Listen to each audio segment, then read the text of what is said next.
Antes de comenzar este vídeo os vengo a pedir por favor que me dediquéis un momento muy breve, y es que os vengo a comentar que es posible que el vídeo que vais a ver a continuación no os llame tanto la atención como otros de la serie de la historia de los juegos de mesa, pero que sepáis que es gracias a gente como Sid Sackson, y yo creo que muy especialmente a que hoy en día los juegos de mesa están considerados como algo más que un simple entretenimiento. Si tú estás con una colección enorme de juegos o tienes hoy para jugar un juego de esos Eurogamers que se llaman y tal, pues que sepas que ha sido gracias a la figura de Sid, que era muchísimo más que un coleccionista, un diseñador o un escritor de libros, era un divulgador.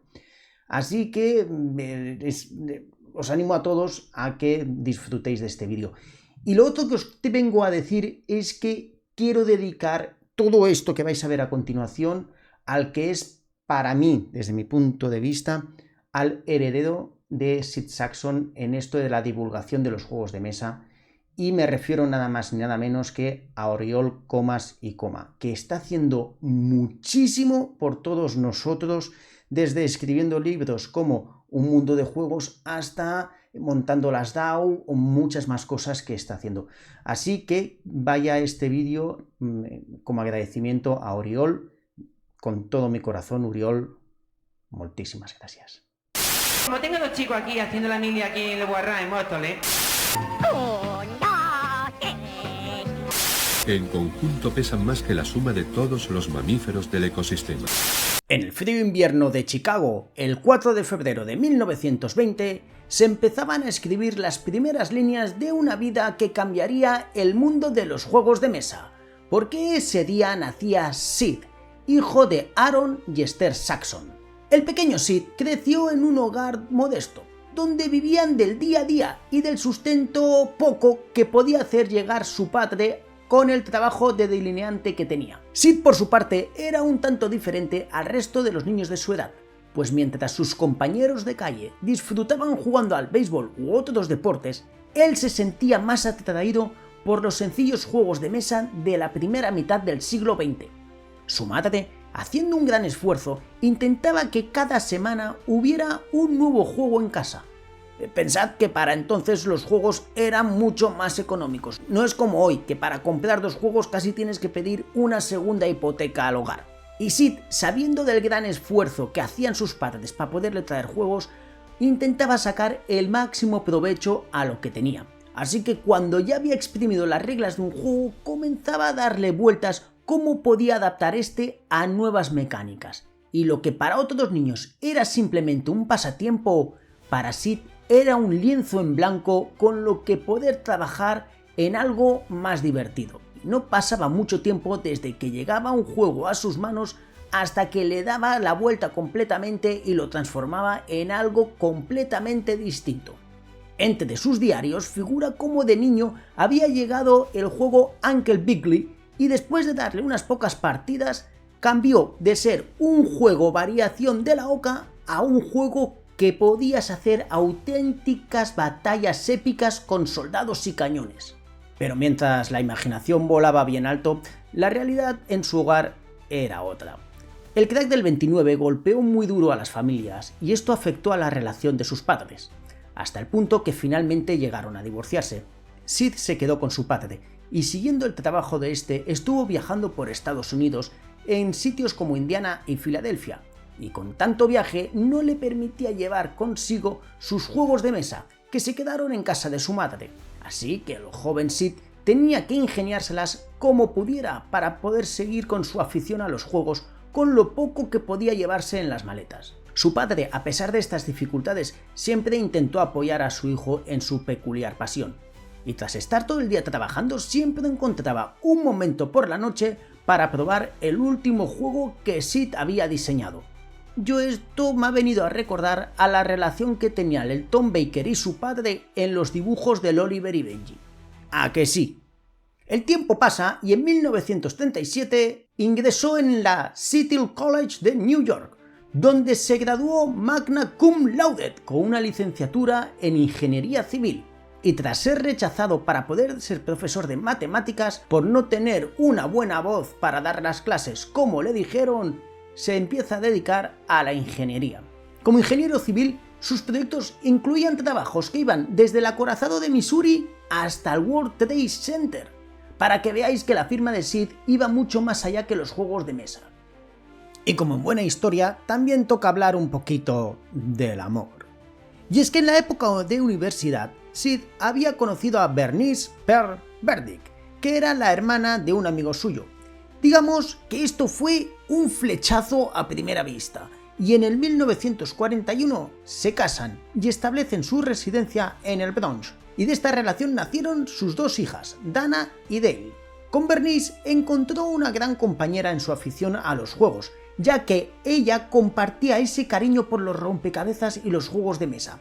Aparte, consiguieron hacerse con un círculo de amigos que también eran fanáticos de los juegos, y muchas noches las pasaban jugando. Este grupo se autodenominó The New York Game Associates.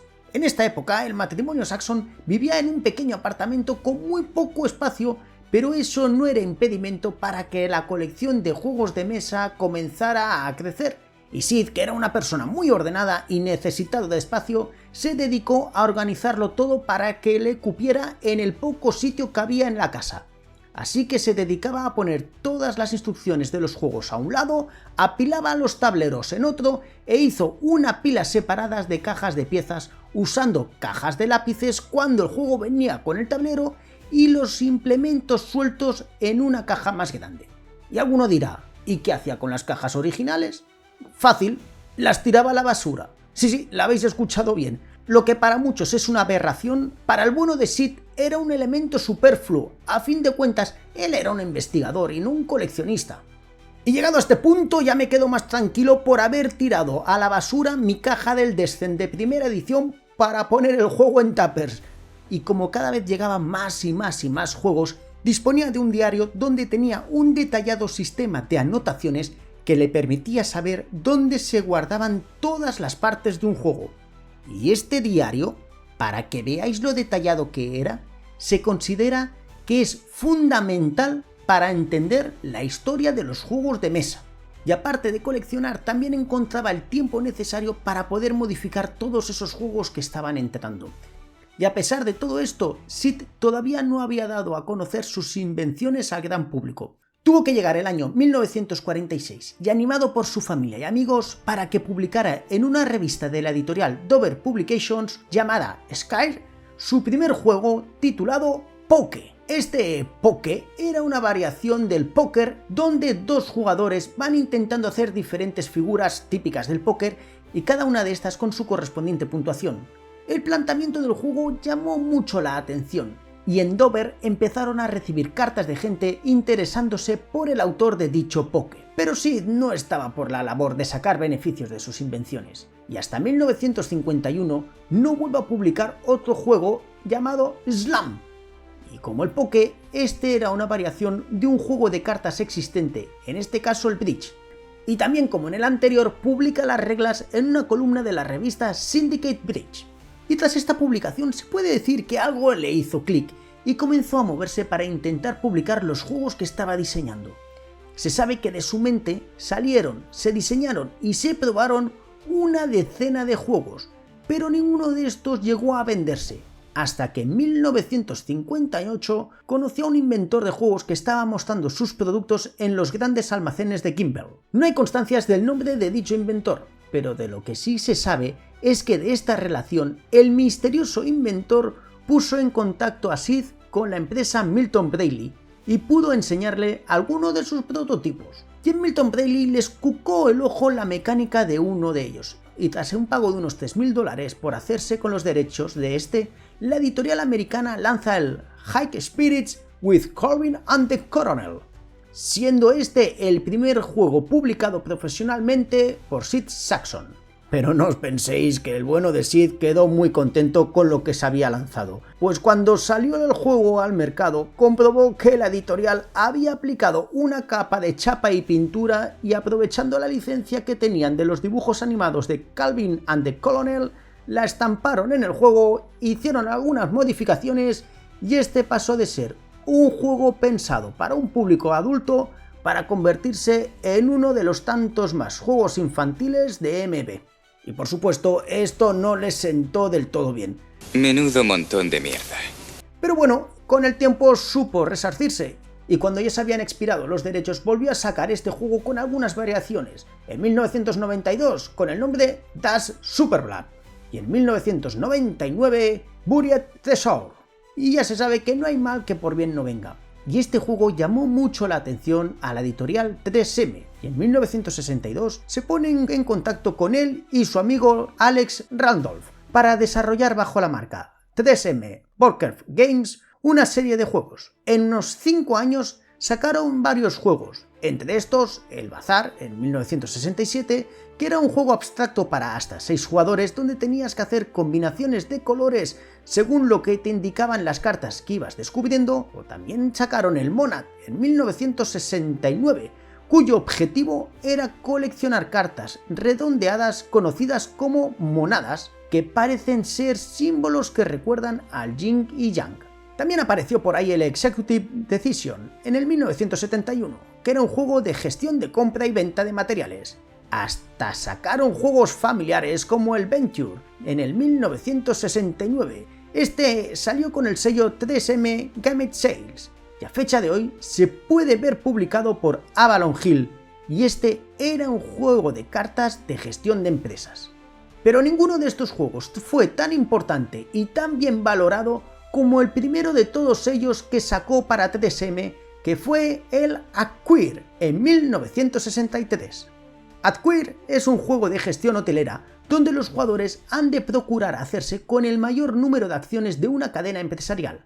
A medida que los negocios crecen, con la colocación de baldosas también comienzan a fusionarse, dando a los accionistas mayoritarios del negocio adquirido bonificaciones considerables, que luego se pueden usar para reinvertir en otras cadenas. El impacto de este juego fue tan grande en Europa que se dice que este Acquire es el padre de lo que hoy se denominan Eurogamers. Pero no podemos decir que Sid fuera un desarrollador únicamente, él era un estudioso de los juegos de mesa.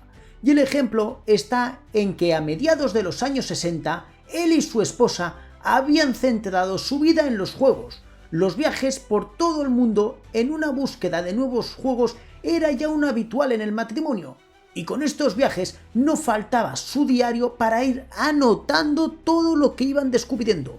Ya la colección que tenían en su poder entre juegos publicados y prototipos era inmensa, y era común ver a Sid paseando por las calles buscando las típicas personas que venden enfrente de su garaje las cosas que se querían desprender, y ahí estaba él, al acecho de encontrar algún juego que no conociera. Vamos, que si Sid viviera al día de hoy estaría enganchado al Wallapop. No había año que no asistía a la Feria Internacional de Juguetes de Nueva York y se ponía en contacto con empresas para pedirle copias de sus juegos para poder escribir sobre ellos. Y si no le faltaba tiempo, también colaboraba con revistas, y entre las más recordadas de sus colaboraciones fueron sus críticas para la revista Games, o sus escritos en el Strategic and Tactics, o también los que escribía en el Gamers Alliance Report. Pero sobre todo esto, por encima, estaban las colaboraciones con el matemático y divulgador y gran amigo Martin Gardner, donde escribía en la revista de este, en la Scientific American Magazine, y en esta tenía una columna sobre juegos que llamaba Mathematical Games. Y llegados al año 1963, en esta columna escribe sobre un juego llamado Domination, que bajo la base de un juego de damas se describía un juego de estrategia en el que los jugadores disponen de unas fichas de colores e intentan hacer movimientos y capturar piezas de tal manera que su oponente no le queden más movimientos. Y gusta esto y llama tanto la atención que la editorial Wizard Publishing Company decide editarlo 2 años más tarde bajo el título de Focus. El juego tuvo una tirada corta y pasó algo desapercibido dentro del sector, pero en 1981 decide reeditar el juego, hace unos ligeros cambios en los componentes y se acerca a las oficinas de Spears Games para intentar que publiquen el juego. Y los de Spears Games, viendo el que entraba por la puerta, ¿cómo le iban a decir que no? Así que sacan el juego y está la repercusión de este, que ese mismo año gana el premio Spiel des Jahres al mejor juego del año en Alemania. Tenía tanta faena en esto de los juegos de mesa que en 1970 deja su faena de ingeniero para dedicarse plenamente a estos. Pero ante todo esto, Saxons tenía un objetivo: concienciar a la gente que la elaboración de los juegos de mesa era una profesión tal como lo podía ser un pintor o un escritor, y que estos eran un arte en todo su concepto de la palabra. Y el mejor ejemplo de esta concienciación llega en el año 1969, cuando saca al mercado el libro A Gamut of Games, que quizás alguno lo conoce mejor por Un montón de juegos. Este libro está considerado por muchos como el mejor libro jamás escrito sobre juegos de mesa. En sus 224 páginas encontrarás desde juegos clásicos como otros muchos desarrollados por Saxon y varios amigos, y con este libro tú podías pillar algún tablero de esos que tengas por ahí perdidos del ajedrez, algunas fichas del parchís y echarte algunas partidas a algún juego de guerra que podía haber surgido de la cabeza de Sid. Habían un porrón de juegos en este libro. Y otro de los logros que tenía este libro está en que gracias a él se sabe que a día de hoy Elizabeth Magie fue la auténtica diseñadora del Monopoly. En el libro se incluía la patente de 1904 de un tablero de juego firmado por la inventora Lizzie J. Magie, que Sid dijo textualmente: "Esta patente es indudablemente reconocible para cualquiera que haya jugado alguna vez al Monopoly". Vamos, que Sid dio la autoría del Monopoly a la buena de Elizabeth Magie. Y desde aquí quiero pararme para agradecer a Oriol, toda la dedicación y todo su trabajo para poder traer este libro de Sid y otros tantos traducido al español. Oriol, muchas gracias. Y si no teníamos suficiente, llegamos al mejor año de la historia, en 1980, y editado por Parker Brothers, sale a la venta un juego que aquí algunos seguro que lo conoce, el Can't Stop. Este ya clásico enfrenta entre 2 y 4 jugadores, donde estos deben probar su suerte con los dados y elegir combinaciones tácticamente para cerrar 3 columnas. El tablero tiene una columna por cada total posible de dados de 6 caras, pero el número de espacios en cada columna varía. Cuanto más probable es un total, más espacios hay en esa columna y más tiradas necesitan para completarse. Bajo esta premisa se encuentra un juego tan fácil de aprender como complejo de dominar. En este juego, Sid ideó una forma de probabilidad de dados que algunas personas han encontrado ciertos parecidos en juegos como el Catán. Y lo del Can't Stop fue un auténtico bombazo. La gente se volvió muy loca con el juego. A día de hoy todavía se puede encontrar con facilidades en las tiendas y es uno de los juegos favoritos por la gente. No así por Sid, que él sigue diciendo que 2 de sus juegos favoritos son el Adker y el Focus.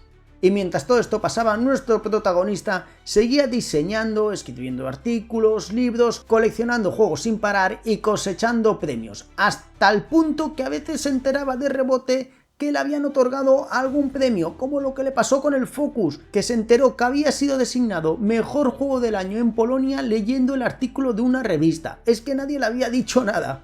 Metropolis, New York, Shanghai, Business, Gold Collection, juegos sin parar. Vamos, es que pararse en cada uno de estos haría que este vídeo fuera demasiado largo, pero sí que hay que mencionar un par de estos. En 1994 saca I Am the Boss, un divertidísimo juego de negociaciones que todavía lo veo nombrar a mucha gente cuando se habla de juegos de negocios dinámicos. Posiblemente tú lo conozcas, Yo soy el jefe. Y el By Word, del año 2002. Un juego donde has de comprar cartas con letras para formar palabras, y que se llevó el título al mejor juego del año 2005, otorgado por Games Magazine 3 años después de la muerte de Sid. Y es que a pesar de todo esto que os he contado, a partir de mediados de los 90, la salud de Sid fue empeorando bastante a causa del Alzheimer. Detrás suyo dejaba artículos, unos 50 juegos editados, libros y una colección de más de 18.000 títulos entre juegos sacados al mercado y sus propios prototipos. Ya había tanto interés por esta colección que su hija Adele se encargó de subastarla entre los años 2002 y 2003 tras su muerte. Durante estos años, poco a poco fueron saliendo de la casa de los Saxons los juegos que durante tantos años habían llenado la vida de la familia. Y esto fue muy doloroso para Bernice, la cual sufría porque no pudo quedarse con ninguno de los juegos como recuerdo de su esposo. Se lo llevaron todo, dijo ella en unas declaraciones. Juegos, libros, textos, artículos. Me dejaron sin nada de mi esposo. Lo único que pudo conservar Bernice como recuerdo de su esposo fue un ejemplar de un montón de juegos donado por el periodista Bruce Whittlesey y que conservó hasta su muerte en mayo del 2005.